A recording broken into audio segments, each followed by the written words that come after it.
Clap if you think Arabic is a harsher language than Dutch. No?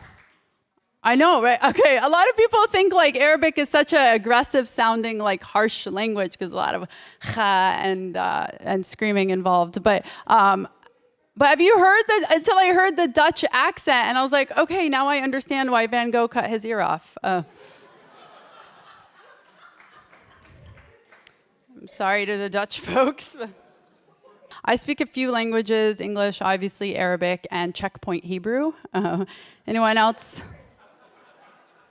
You know, when you had to learn, anyone else have to learn a language to save your life? So I have friends, you know, when you're older, it's harder to learn things, and friends are like, man, I couldn't learn a new language if there was a gun to my head. I'm like, are you sure about that? It's actually very motivating, yes. It's better than Duolingo. That should be a feature, right? Someone just shows up and puts a gun to your head. One of my friends, she's a personal trainer, okay? She's really into exercise, and I made the mistake of telling her that I want to start exercising with her.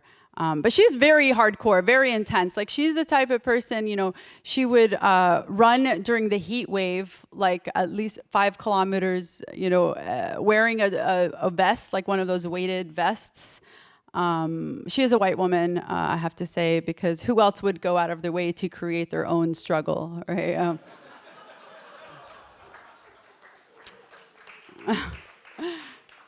I'm like, you don't have to do this, Claire. That is her real name. But she was trying to convince me to get one. She was like, yeah, it's great for doing cardio. It's great for building muscle. I'm like, yeah, Claire, I'm an Arab Muslim woman. Let's just throw a vest on it, all right? Have me run to JFK and back. No, I love... People make fun of white women a lot, especially in America, and honestly, it's not fair. I love my white women friends. I'll tell you why, because I take them everywhere I go, especially when I travel abroad, you know, in case we go missing. I'm like, somebody will look for us because Ashley's with me.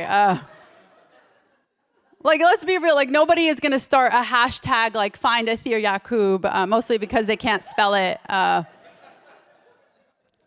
Like, they'll be interviewing Ashley's parents on the local news, and they're like, bring Ashley home. And then my parents will be like behind them, like running in the background, like, Atheer's there too. Of course, like very typical immigrant parents, they wanted me to, you know, be a doctor, lawyer, engineer, all of that, you know, make money. And I actually went to school to be a nutritionist, which, you know, still wasn't good enough for my mom because she would always make my job sound way more important than it was. Like, she would literally introduce me to her friends as a doctor of food, you guys. That's not a thing, right? But now that I'm a comedian, she doesn't do that anymore. She just stopped introducing me to anybody. So it's totally fine. It's great. I'm Palestinian. Where are the Palestinians here? Do we have Palestinians? Yeah, okay. Amazing. We're always screaming like, we're here, we exist. Please pay attention. Please.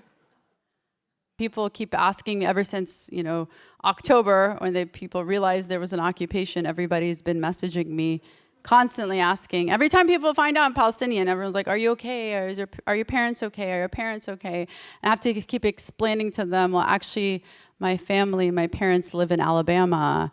So no, they're not okay. And not even a little bit.